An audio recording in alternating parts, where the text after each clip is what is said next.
मत्स्य पालन व्यवसाय कृषिका धेरै सहज क्षेत्रहरूमध्ये बढी आम्दानी लिन सकिने एक महत्त्वपूर्ण क्षेत्र हो। नेपालमा धेरै प्राकृतिक तालतलाहरू भएकोले व्यावसायिक माछा पालनका लागि निकै ठूलो सम्भावना रहेको छ। जलस्रोतमा विश्वकै दोस्रो धनी राष्ट्र नेपाल, जहाँ 8,18,500 हेक्टर जलाशय उपलब्ध छ। यसमा मात्रै व्यावसायिक माछा पालन गर्न सक्ने हो भने नेपाल माछामा आत्मनिर्भर बन्न सक्छ। माछा पालन कम जनशक्ति र पारिवारिक रूपमै मात्र पनि पालन गर्न सकिने सजिलो व्यवसाय भएकोले अन्य मासुजन्य उत्पादनभन्दा कम लागतमा उत्पादन गरी सस्तोमा बेचेर पनि प्रशस्त आम्दानी लिन सकिन्छ। नेपालमा न्यानो र चिसो पानीमा गरी दुई तरिकाले माछा पालन गरिँदै आएको छ। खाद्य सुरक्षामा समेत महत्त्वपूर्ण भूमिका रहेको माछा पालन व्यवसाय प्रयोगमा नआएको पानी, जलाशय, सेपिलो तथा धापिलो जग्गामा पनि प्रति इकाइ क्षेत्रफलमा अत्याधिक उत्पादन लिन सकिने भएकोले कम जग्गा भएकाहरूले समेत पालन गरी सम्मानजनक जीवन निर्वाह गर्न सक्छन्। पछिल्लो समय माछा खाने बानीको विकासले गर्दा नेपालमा माछाको खपत बढ्दो छ। मानव शरीरको सन्तुलित विकास गर्नको लागि प्राणी प्रोटिनको अत्यन्त जरुरी पर्दछ। माछाको उत्पादन हरेक वर्ष वृद्धि हुँदै हुँदै पनि नेपाली बजारमा विदेशी माछा सहजै पाइन्छ। वर्षेनी माछा आयातमा मात्रै अर्बौं नेपाली रुपियाँ विदेशिनी यथार्थ हाम्रा सामु जगजाहेर छ। यही यथार्थतालाई मध्यनजर गर्दै प्रधानमन्त्री कृषि आधुनिकीकरण परियोजनाले 3वटा सुपरजोन सहित 7वटा माछाका जोन सुपरजोन सञ्चालनमा ल्याएको छ। आज हामी माछा पालन व्यवसायलाई व्यवसायीकरण, आधुनिकीकरण र औद्योगिकीकरण गर्नेतर्फ परियोजनाले सञ्चालन गरेका प्रयासहरू र कृषक व्यवसायीको त्यसप्रतिको आकर्षण, अपेक्षा र प्रतिक्रिया लिएर उपस्थित भएका छौँ।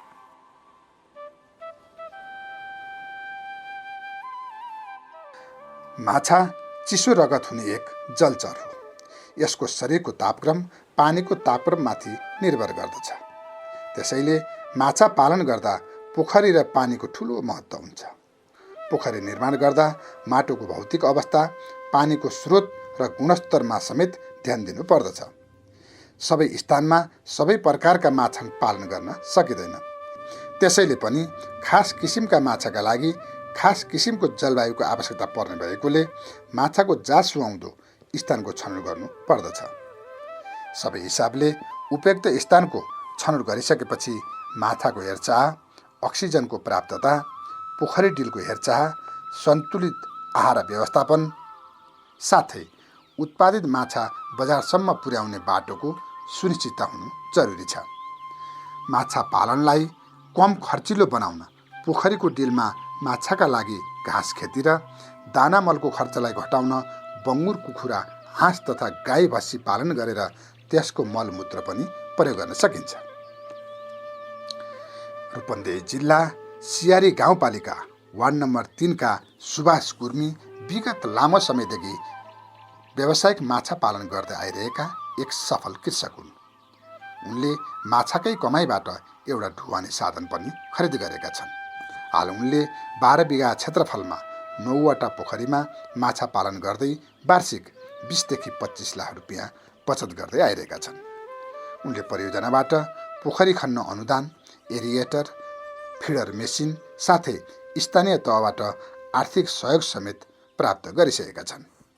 माछा पालन गर्नेले पशुपक्षी अनिवार्य पाल्नुपर्छ भन्ने धारणा राख्ने गुर्मी बिमा नीतिप्रति भने असहमत देखिन्छन्।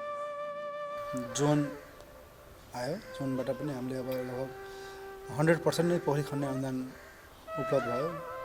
केही अब मिसनरीहरू पनि 50% पाइयो। त्यसपछि हामीले खन्दै अहिले म लगभग 12 बिघामा पोखरी छ मेरो।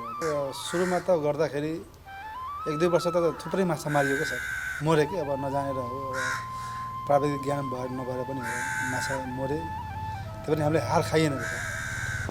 माछामा राम्रै हुन्छ भनेर हामी अब गर्दै अहिले चाहिँ माछाबाट अब राम्रै छ। अब 3टा बच्चा छन्, बोर्डिङमा पढेछन्।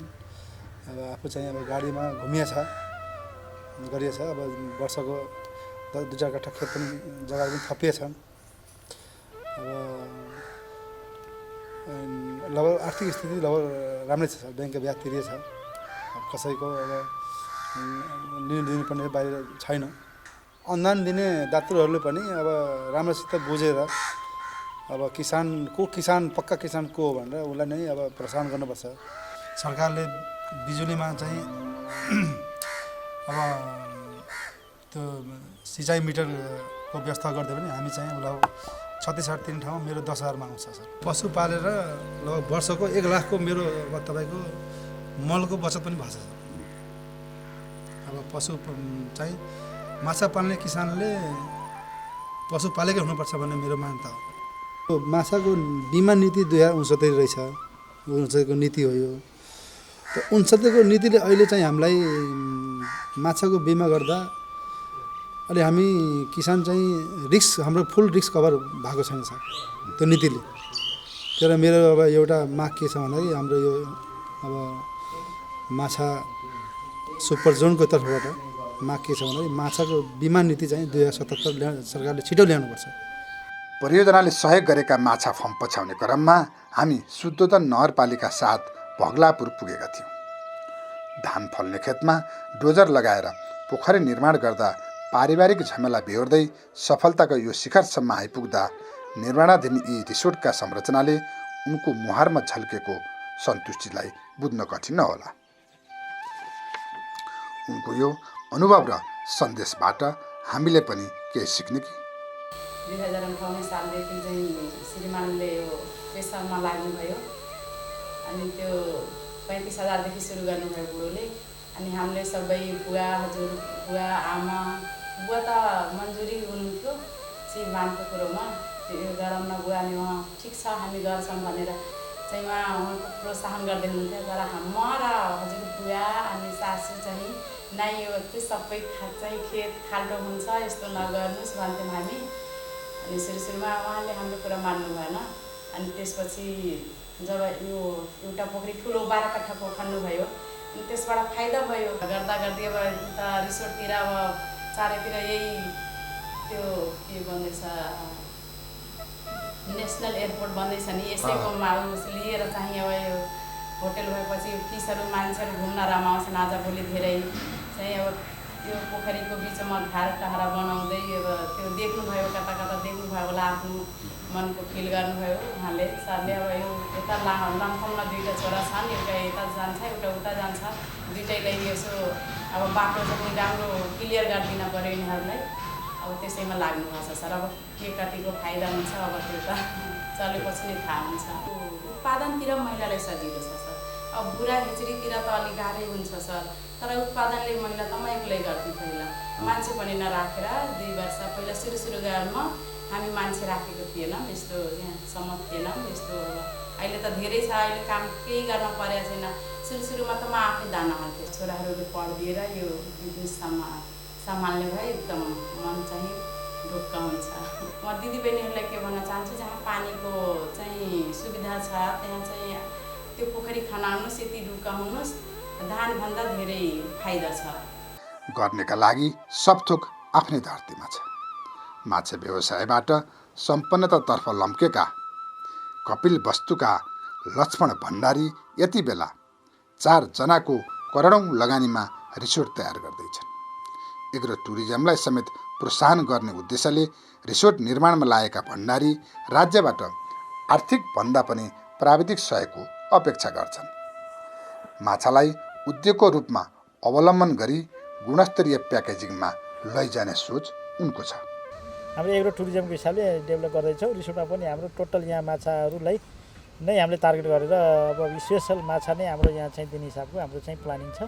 हाम्रो रिसोर्टले स्पेसल माछालाई फर्स्ट फोकस गरिराखेको छ। बाँकी त्यसपछि हाम्रो अर्ग्यानिक सब्जी खेतीदेखि लिएर हरेक कुरा चाहिँ हामीले यहाँ उत्पादन गर्छौँ। हाँस भयो, अनि लोकल कुखुरा भयो, खसी बोका भयो, टोटल चाहिँ हाम्रो रिसोर्टलाई चाहिने चिज यही नै हामीले उत्पादन गर्छौँ। प्लस चाहिँ हाम्रो स्पेसल भनेको हामीले अब भोलि अब चाहिँ फोकस भनेकै माछामा हो। हाम्रो चाहिँ जोनबाट अहिले हाम्रो त्यो माछा बजारीकरण भनेर चाहिँ पोर्साल हामीले पाएको थियौँ।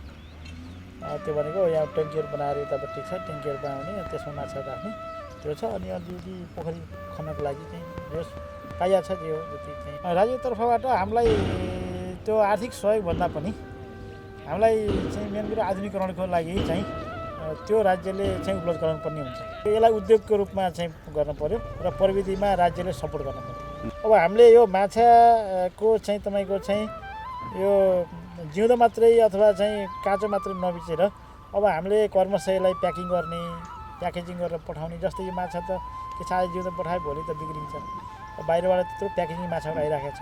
हामीले यसलाई चाहिँ प्याकेजिङ गरेर नै हामीले चाहिँ नेपालको बजारमा चाहिँ पठाउने हाम्रो प्लान छ।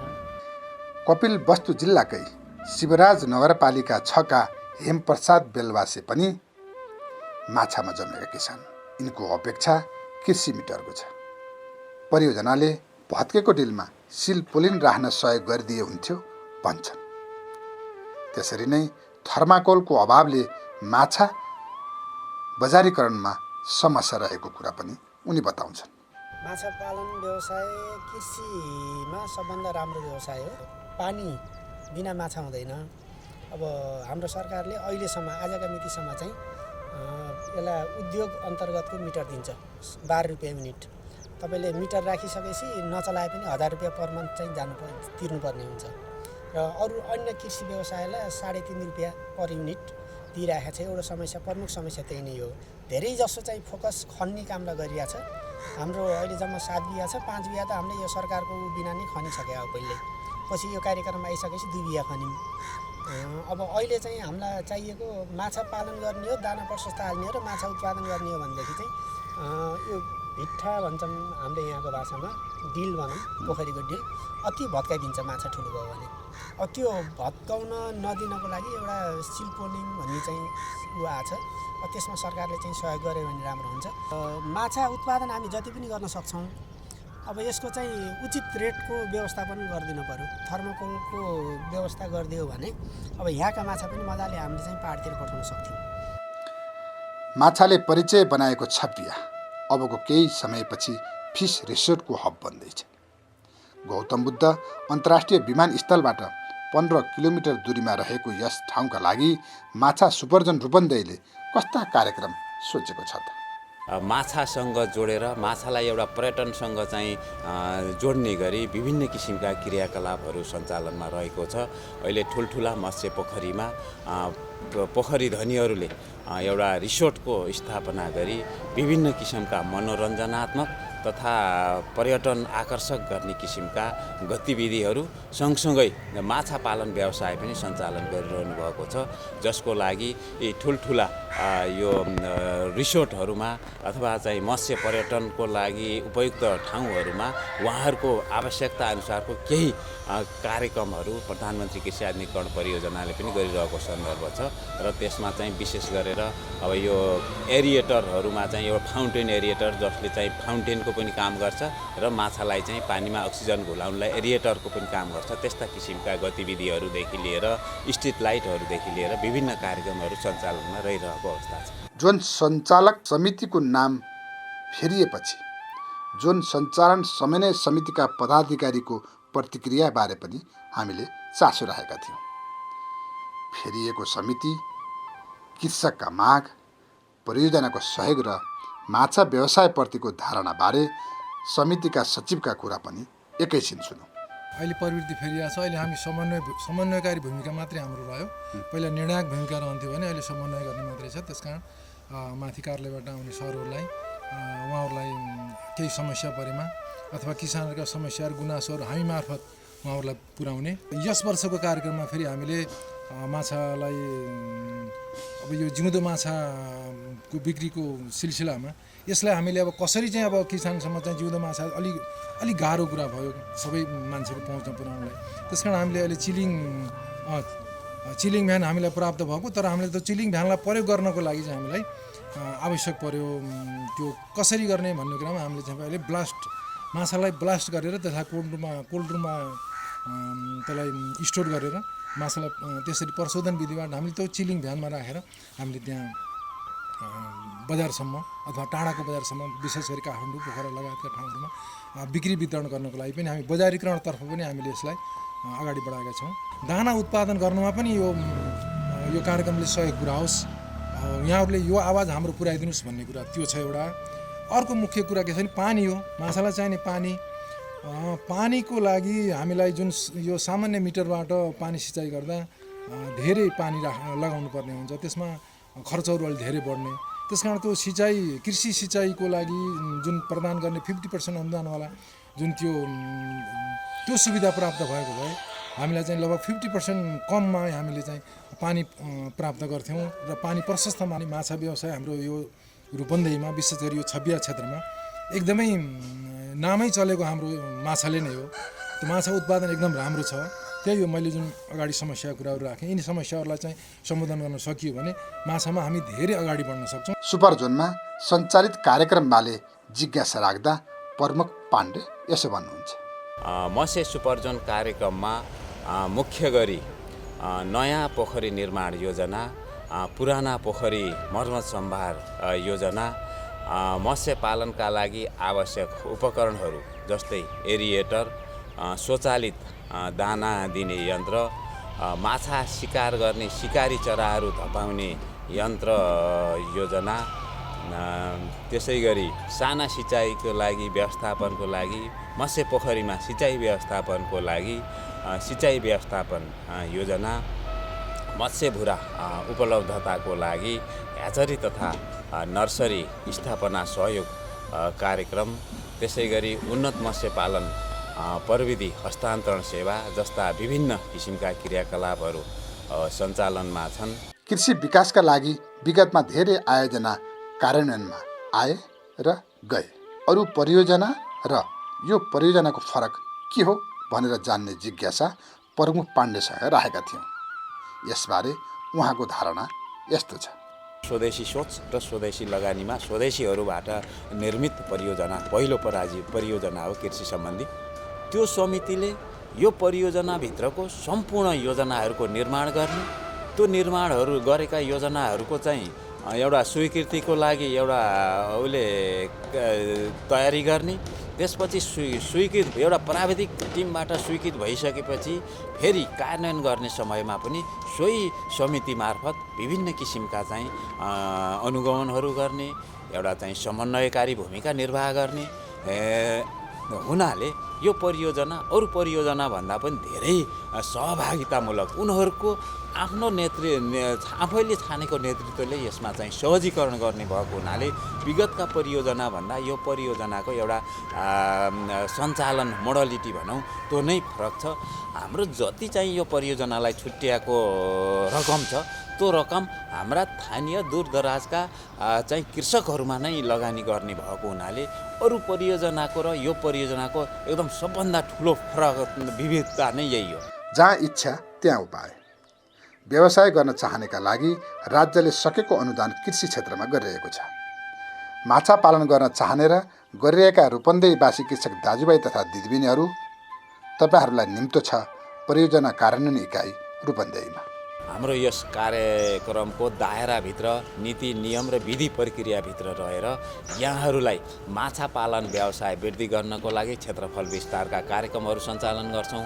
त्यसै गरी चाहिँ प्राविधिक सेवा टेवा चाहिँ निःशुल्क प्रदान गर्छौँ। विभिन्न किसिमका यन्त्र उपकरणहरूमा यहाँहरूलाई नेपाल सरकारको एउटा तोकेको मापदण्डभित्र रहेर अनुदानको व्यवस्था पनि छ। यी विभिन्न किसिमका सहयोग कार्यक्रमहरू चाहिँ लिनको लागि उहाँहरूलाई आमन्त्रण गर्छौँ। माछा उत्पादनका लागि उन्नत प्रविधि, गुणस्तरीय दाना, स्वस्थ भुरा तथा आधुनिक उपकरणको सहजता बढाउँदै उत्पादित माछाको निर्बाध ढुवानी र प्रशोधन साथै प्याकेजिङको व्यवस्था गरी माछामा आत्मनिर्भर हुने दिशातर्फ परियोजनाले थालेका प्रयासमा साथ दिँदै व्यावसायिक सफलता हासिल गर्न रूपन्देहीवासी कृषक दाजुभाइ तथा दिदीबहिनीहरूमा हाम्रो पनि शुभकामना।